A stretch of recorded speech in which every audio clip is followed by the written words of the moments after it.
The rabbit story in Australia begins in Europe, on the Iberian Peninsula, Spain and Portugal, where the European rabbit, Oryctolagus cuniculus, thrived for thousands of years. These social, burrow-dwelling mammals were a natural part of their ecosystem, kept in check by predators and harsh winters. In Europe, rabbits were valued for meat and fur, even managed in enclosures, seen as a resource rather than a pest. This perception would have unforeseen consequences when rabbits left their homeland. The European rabbit, shaped by its native environment, was about to enter a world unprepared for its arrival.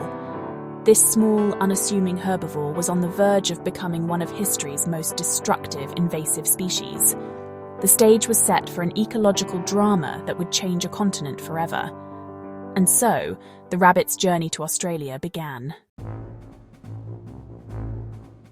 When British colonists settled Australia, they longed for familiar sights and introduced species from home, including the European rabbit.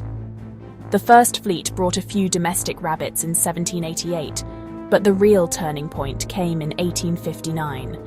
Thomas Austin, a wealthy landowner in Victoria, released 24 wild rabbits for hunting, believing they'd do little harm. Australia's mild climate and lack of natural predators created perfect conditions for rabbits to thrive. Freed from the constraints of their homeland, the rabbits multiplied rapidly.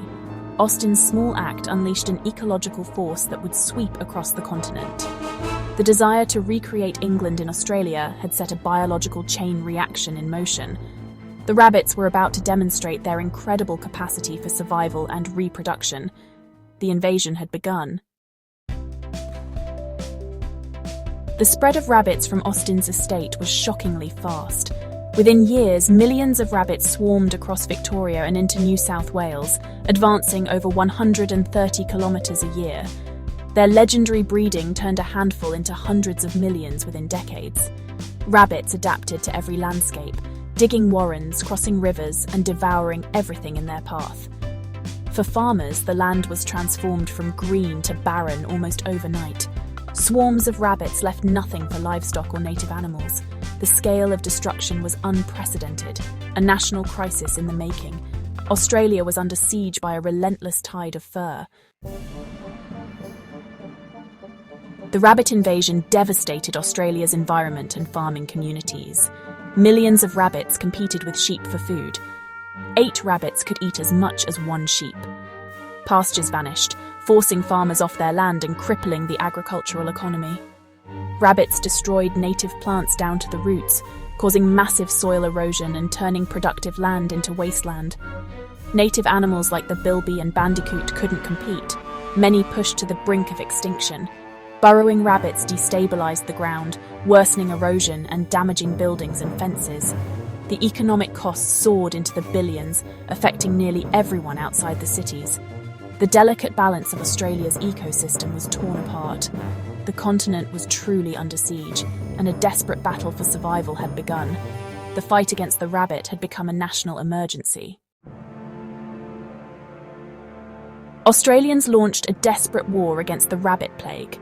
Trapping, shooting, and poisoning offered only temporary relief. The rabbits always returned. Massive fences, like the famous rabbit-proof fence, were built but ultimately failed to stop the invasion. In the 1950s, scientists released the myxomatosis virus, killing up to 99% of rabbits in some areas. For a time, the land began to recover, but rabbits soon developed resistance. In the 1990s, a second virus, RHDV, was introduced, helping to control numbers further. Today, rabbit populations are lower but remain a persistent pest. Ongoing management is essential. The story of the rabbit is a powerful lesson in the dangers of introducing non-native species. It's a stark reminder of nature's delicate balance and the difficulty of undoing ecological mistakes. The war continues, and the lesson endures. Australia will never forget the rabbit's legacy.